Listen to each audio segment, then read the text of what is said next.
Welcome Afghanistan cricket টিমকে। তারা নিউজিল্যান্ডকে মাত্র ৭৫ রানে অল আউট করে তারা আজকে নিউজিল্যান্ডের সাথে ম্যাচটা উইন করে নিল।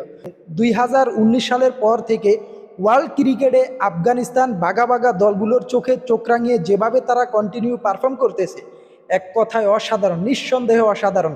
বিশেষ করে তালেবান সরকার ক্ষমতায় আসার পর আফগানিস্তান ক্রিকেটের আমূল পরিবর্তন চলে আসে। তারা একটা বড় শক্তিশালী দলে পরিণত হয়েছে। এই তালেবান এই ৫ বছরে তাদের দলে যে বাঘা বাঘা ক্রিকেটারগুলো বের হয়েছে, তা বাংলাদেশে ২০ বছরে আদৌ বের হতে পারেনি। ধন্যবাদ আফগানিস্তান টিমকে, স্বাগতম। দেখেন, আফগানিস্তান যে ভালো খেলতেছে ২-১ ম্যাচ তা না। আফগানিস্তান ২০১৯ সালের পর থেকে তারা কন্টিনিউয়াসলি তারা ধারাবাহিকভাবে ভালো খেলতেছে এবং বড় বড় দলগুলোকে তারা হারাচ্ছে।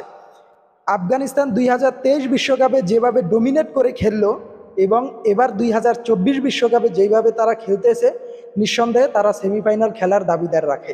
বর্তমান যদি আপনি ক্রিকেটের ৫ জন পরাশক্তি দল গুছান, আফগানিস্তানকে এই ৫ জনের ভিতরে আপনার রাখতেই হবে। কারণ আপনি পরিসংখ্যান দেখেন, স্ট্যাটাস দেখেন, আফগানিস্তানের যেই পরিসংখ্যান ইভেন্ট এই চলমান বিশ্বকাপে এখন পর্যন্ত আফগানিস্তানের বোলাররা এবং ব্যাটসম্যানরা তারাই ডোমিনেট করতেছে।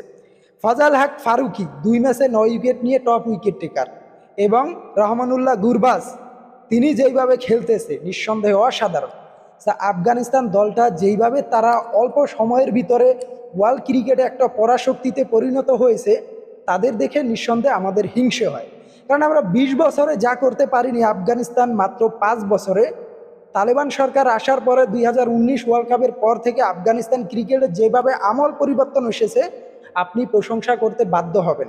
এক কথায় অসাধারণ। আফগানিস্তান এমন একটা টিম এখন ওয়ার্ল্ডের যে কোনো টিমকে হারানোর সক্ষমতা রাখে তারা। ইভেন্ট এমনকি তারা অস্ট্রেলিয়া, ইন্ডিয়া দলকেও তারা হারাতে পারে, সেই সক্ষমতা আফগানিস্তানের দলে আছে। সো এইবারের বিশ্বকাপে আফগানিস্তান যদি সেমিফাইনাল খেলে অবাক হওয়ার কিছু নাই, কারণ আফগানিস্তান তারা কন্টিনিউয়াসলি ভালো খেলতেছে।